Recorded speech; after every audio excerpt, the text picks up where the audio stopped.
Welcome to new video. We want now explain the compound turbo system, what we have used years now, and we get a lot questions what it is and how it really works.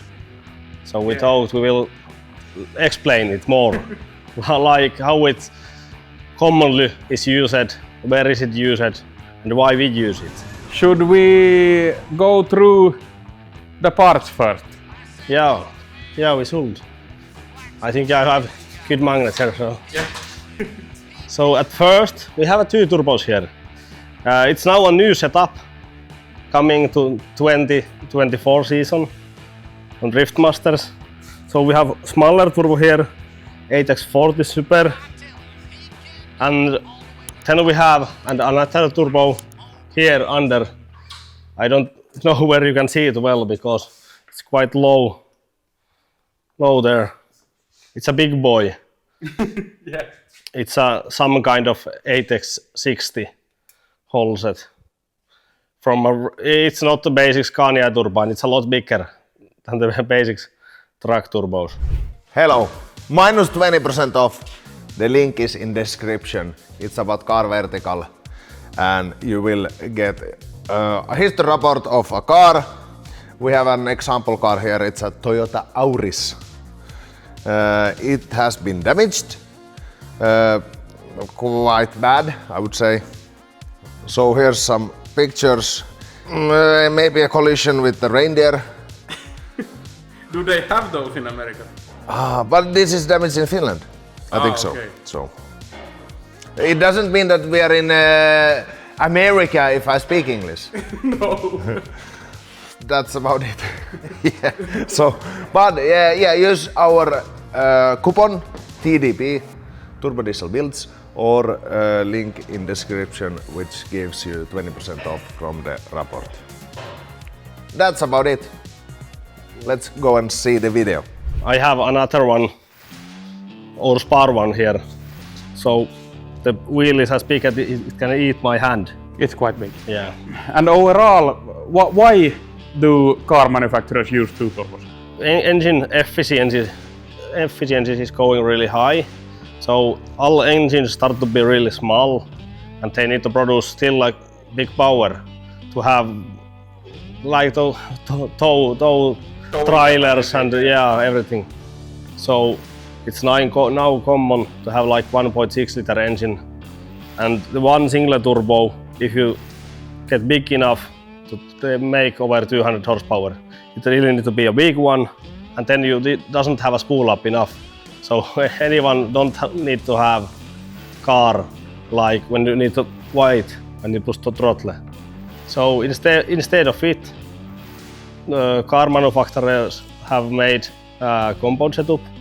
So they have also a small one feeding the small rev area. So now many cars have like 1000 RPM on like road driving, 100 kilometers per hour. So they have a really small one to this use, and then when you are climbing. Yeah, climbing or towing. Yeah, then they have also the bigger turbo to feed air enough to engine, so they have high power. And like overall, the efficiency is quite good nowadays. Then we have the control, the airflow and the exhaust airflow. It's working like we have the manifold first. It's coming 3 cylinders to one pipe and then going to first turbo. But we have here a valve. We use a TurboSmart Wastegate 50. You can look here is the models. Quite nice looking one. So this one we are using to control the small turbo. Like on the lower rev area we start with closed, but it's as small. So when we get boost up, we start control with this, how fast we spin the smaller turbo. And this is not ready yet. It's a new setup, new fresh engine startup we done yesterday. But this is going to back, like the behind the first turbo. This is pipe coming from the first turbo. And then it's going to second one. So all air flow through to second big turbo. Last seasons we don't have had Wastegate the big turbo, but now we are adding a 45mm Hypergate TurboSmart Wastegate also there, so we can control to not overrun the big turbo, because we are now using all air this turbo can make. So with that one we can take the exhaust temps also, because the exhaust pressure is starting to climb up, and then also the temps start to climb up. And now like 1 minute run and the engine is burned. So we need to do something to get more time there. Yeah, let's show that one too. Yeah, here you can see also the straight gate. Yeah, if I explain a little bit this more. This is like a basic model of Wastegate, what it have look like long time now. Pretty good, solid one.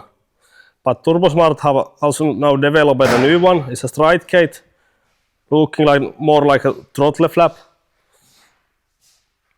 It's a really doesn't need a big springs or strong springs and to hold it. So it's a more accurate boost control with this one. We are quite interested to see how it takes all heat we have on this engine and its use on drifting. Yeah. But it's quite interesting. Now we should go at how we control this one. Yeah. I think that's the most interesting part of this. Yeah, on last season we have this style ProGate 60mm, but now we are upgrading to StrideGate. And we are going to open the flap with the like total exhaust pressure. And I can show it. It's like exhaust pressure from here before any turbos. It's going to open. And the other side we are going to use a low pressure after the first turbo and before the second turbo. So then this is really used only to keep the pressure ratio between the first turbo. So we can handle how much it's making boost, how fast this is spinning. We have a speed measurement of both turbos, so we can have really a perfect adjustment there. I suppose the smaller turbo would spin, like overspin, if we don't bleed. Yeah, if you don't have this, it's like a first run and blow off, because it can't handle that all speed. Yeah. And how big our airflow is. So we are going to have like a 2-bar back pressure ratio on this small turbo.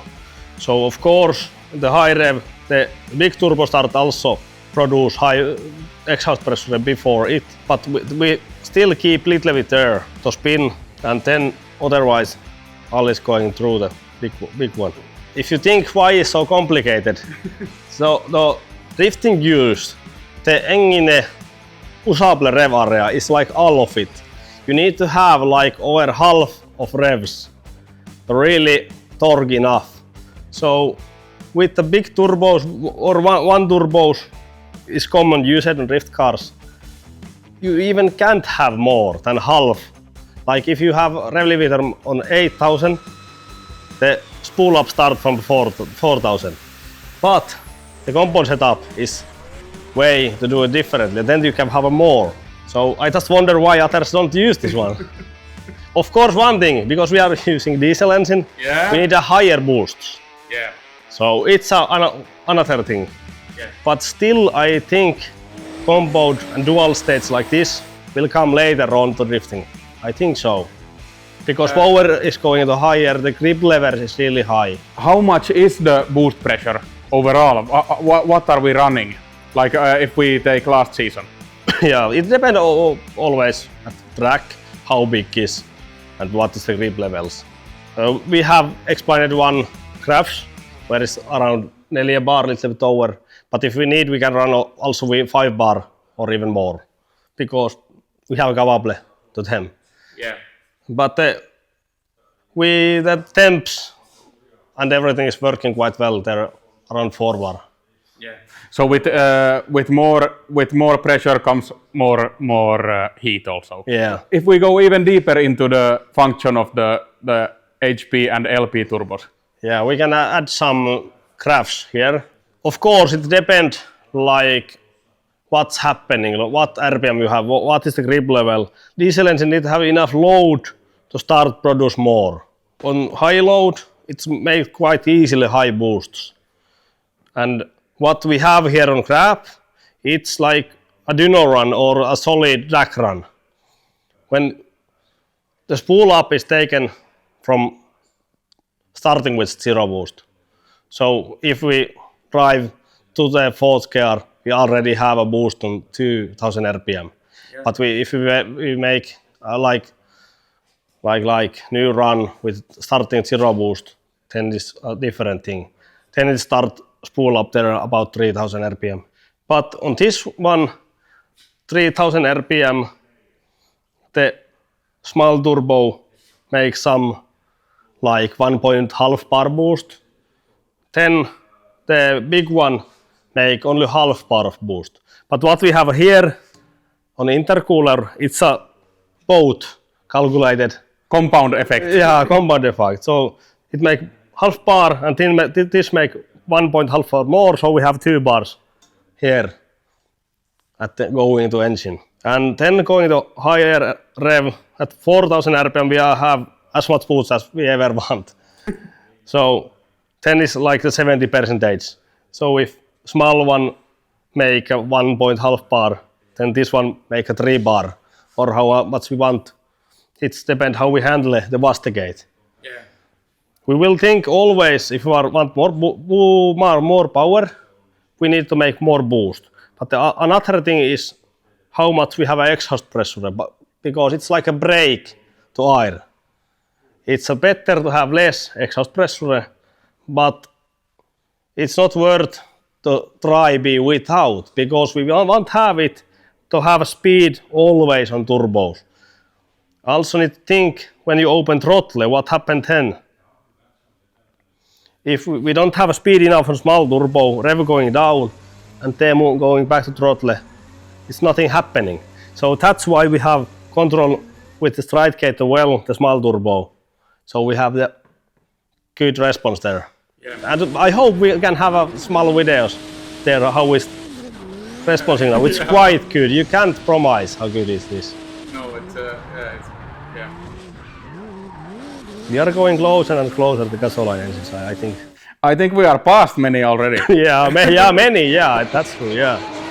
But I think there is still a better ones. Yeah. But we will do more work, be every day better with this one. And then again, if you go back to the max drag run, at the 6000 RPM, small turbo is spinning as fast as it can. It's at 110,000 RPM. It can run even more. So and rest is bled out. Yeah, and then we have a fully open at Wastegate to not overspin. Yeah. Then the big one make a 3 bar of boost, and this is adding like 1 or half to 1 bar boost there. So overall it's a 4 bar, and then we have a more over 700 horsepower at the hub, so 800 engine power. It's quite good, I think. About the boost pipes, how it's connected on compound or even dual stage. We make air feed line, and the filter is coming here behind the pumper, taking a fresh air, and then we get pipe to the big turbo. And from the big turbo, the low pressure line is going to the small turbo, of course connected with the vibrant boost clamps. I recommend to everyone having over 2 bar of boost, because the silicone hoses is not even option to use. This is so much better one. We don't have had any leak with this. This new one is quite simple to use. One piece. It's so simple. It's a O-rings and the small plate between, and this seal is quite well. Yeah, the clamp goes over. It just like push that. it. Yeah, really tight, and then it flexes quite a lot. Yeah, it's not tighted This one, yeah, tightened. But it's moved quite a lot and easily. This is really good one. Yeah, I really want to see more of these on drift paddock. The boost pipe after high pressure turbo, the small one. We use a basic V-band there, and it's under developing and making the boost air to the intercooler. And as you see, we have a FMIC EU quite big intercooler, because these pressures and as much air we need to have there. The temps after turbo, it's over 200 Celsius degree. Okay. So we need to have quite big intercooler to keep the boost air temperature, the intake temperature to manifold. We want to have it under 80 degrees. It's optimal to have, of course, there on 50-60 degree, but it's quite rough. We need to have so big fans, and then the alternator doesn't give enough current, so we are overrunning them. So we need to calculate the correct area, how big fans we use, and how big radiator is. Yeah, so that's about the pressure lines. Yeah, and our team, about controlling everything, we are handling all data inside the team. Like it's me and the other guys, Robert and Miika, helping with the log.